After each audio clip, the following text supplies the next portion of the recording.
Start. Hello everyone and welcome to part 4 of the French Revolution chapter 1 for History Standard 9 CBSE. Last time we saw how the third estate had revolted against King Louis XVI, and the reason for it was the General Estate Assembly, in which the king had declined the third estate's proposal to have one member, one vote. Okay, this led to various protests throughout the country, and this led to the revolution of 14 July 1789, and how the people of middle class, that is that group from the third estate that was literate and who were influenced by philosophers, they came up in revolution against the king of France. Okay, now this time, this part we will talk about how at the same time when we talked about the National Assembly, how they had formed in protest against the king's decline of their proposal, and how they decided that they would only disperse after forming a constitution which would limit the powers of the king. Okay, now at that same time, France was going through a lot of turmoil, a lot of turbulence, a lot of chaos was going on at the same time in France. Okay, the winters had been very severe. This had led to a bad harvest, and this also led to an increase of prices in bread, and this eventually led to the revolution of 14 July 1789. Now at the same time, there had been rumors in the villages. What were the rumors about? That the lords were going to send some people to go and destroy the crops in the farms. Okay, so what happened? So the peasants, they being scared and they being annoyed and irritated, they attacked the mansions. Okay, and this happened on quite a wide scale. Okay, and what did these peasants do? They attacked the manors, they attacked the lords' houses, and they looted all the hoarded grain, the grain which had been stocked up. They looted it. Okay, and along with that, they also burnt up all the documents and records which was kept in those houses. Those were documents and records of the dues to be paid. Now since they were burnt up, there would be no more record of it, and so then who would pay the dues? Okay, now what was the effect of this turmoil? What were the effects of it?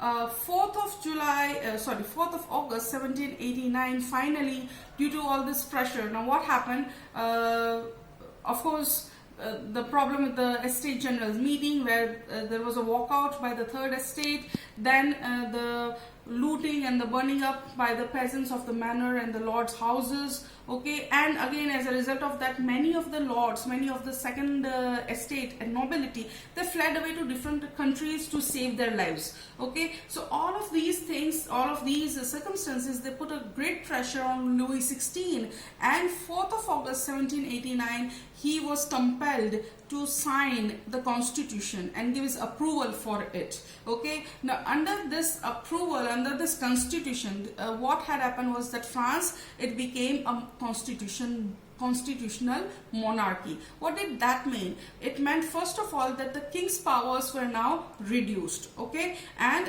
that the first estate and the second estate, that means the clergy and the nobility, now were deprived of the privileges. Okay, another thing was that land was redistributed, and this land which was previously, which belonged to the nobility or which belonged to the church, now it was given away to the peasants to own it. Okay, so these were great changes. And teats, they were abolished. The taxes called teats, they were now abolished. So that was a reduction in taxes for the third estate. So this is how France became a constitutional monarchy.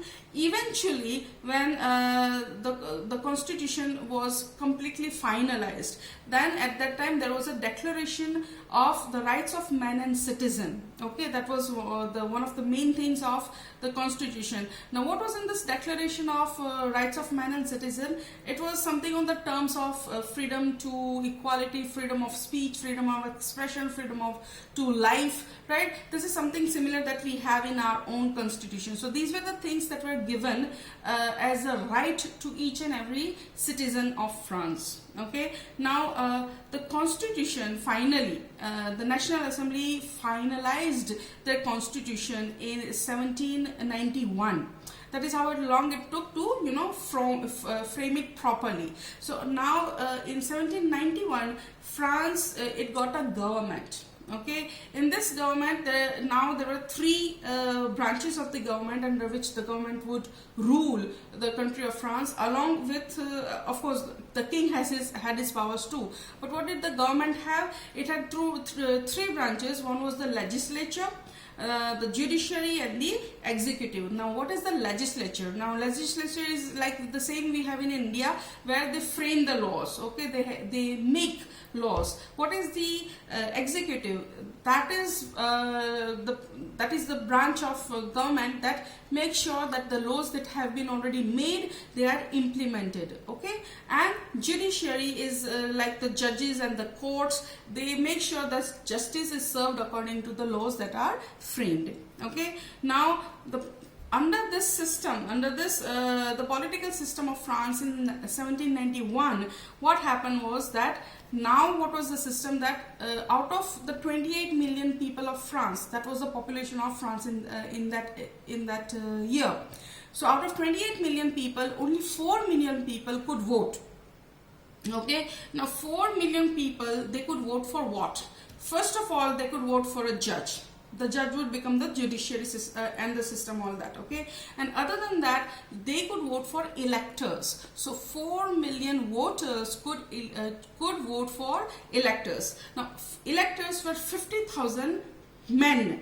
Okay, only men, mind you this, not women or anyone. It was 50,000 men. So electors, they in turn eventually would vote for the National Assembly. Okay, so voters, that is 4 million people out of the 28 million, they would vote for electors, which was 50,000 men, and these electors would eventually vote and vote for the 475 members of the National Assembly. Okay, now what was the National Assembly to do? The National Assembly was supposed so the National Assembly was the legislature. Okay, and they would control the king and his ministers, and the king and his ministers, they were the executive. Okay, so this was now the new political system formed in 1791 in France. So now coming to who were the voters. Now in France at that time, the people of France, there were 28 million people. They were divided into active citizens and passive citizens. Now active citizens, who were they? They were only males. Okay, and that too had to be a male above the age of 25. And one more criteria was that male who was above the age of 25 should be paying taxes equal to 3 days wages of a laborer. Okay, so that was a criteria for a person to become an active citizen, and only active citizens could be voters. So they were the 4 million people out of the 28 million. The rest, all who were not active citizens, they were known as the passive citizens. Okay, and only those who paid the highest taxes, okay, they could qualify as voters and then electors, and then could they possibly become part of the National Assembly. Only the highest taxpayers were allowed to qualify as members of the National Assembly. Okay, now let us take a recap of this chapter. First of all, we have turmoil in France, where there was a severe winter year after year, and which led to bad harvest and rises in the price of bread. Then 14th of July was the revolution that occurred.